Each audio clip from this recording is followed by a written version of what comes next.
Well, what's amazing to me is that the passing of time, that now, William and Catherine are sort of nearly the same age as Diana when she died. One of the great tragedies, of course, is that Diana would have been the best grandmother ever.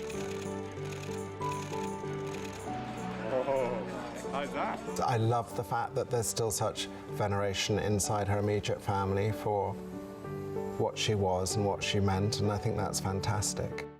That's an exclusive clip of Princess Diana's brother Charles Spencer from the upcoming special The Story of Diana, presented by ABC and People, which airs on August 9th and 10th at 9 p.m. Eastern. It's been 20 years since Princess Diana's tragic death. This week's issue of People is taking us inside her life with even more from her brother and those who knew her best. Joining us to give an inside look at the issue is People's Deputy Editor Dan Wakeford. Dan, thank you for being here. Thank you for having me. One of the interesting things, Charles Spencer really gets candid in this issue about his sister's life. What surprising things did he reveal about Diana?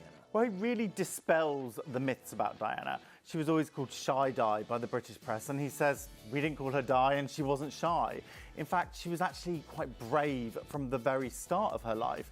He tells this amazing anecdote of her being on a fishing trip and a scary eel jumping over on the side of the boat. Wow. And she deals with it very upfrontly, which basically means she cut its head off. And he's basically saying that she's very, very brave and always has been very courageous. Yeah, the opposite of this sort of timid, kind of shy person that was depicted. All right, that's very interesting. Charles Spencer even shared an exclusive photo with People that's being released as part of a limited edition eulogy book. Tell me about that.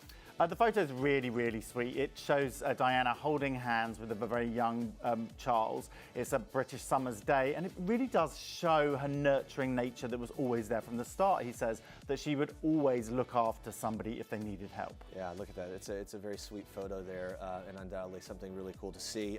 Princess Diana's driver opens up as well in this week's issue, something that I found very fascinating. He's shared what it was like in her hospital room after that tragic car accident. What did he have to say? Yeah, it's really eerie, actually. Colin Tebbett was sent to pick up Diana's body from Paris, and it was a hot summer's day. He's in the room with the body where she was lying, and it's just very hot, so he puts on a fan, and the fan started waving her hair and her eyelashes, and he turns around and he just thinks, oh my God, she's alive still. Wow. And it's just a very eerie anecdote. Yeah, it's kind of this strange moment he had, right, of almost like doubting the truth there. Princess Diana has such an amazing bond with her sons, Prince William, Prince Harry, of course. She had fears about what would happen to them after she divorced their dad, Prince Charles. What were those fears? I mean, she was basically scared that she would lose the kids to the royal family and to the establishment.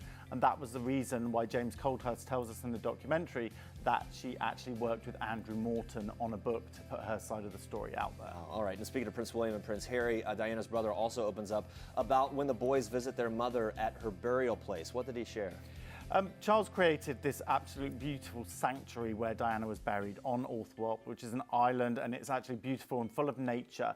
And he lets William and Harry go and visit her whenever they want, and they spend time alone with her, and he doesn't crowd her, and it's a really beautiful place. And no one actually knows where Diana was buried on that island, only them. Wow, lots of really great information there. Thank you so much, Dan. It's good to see you.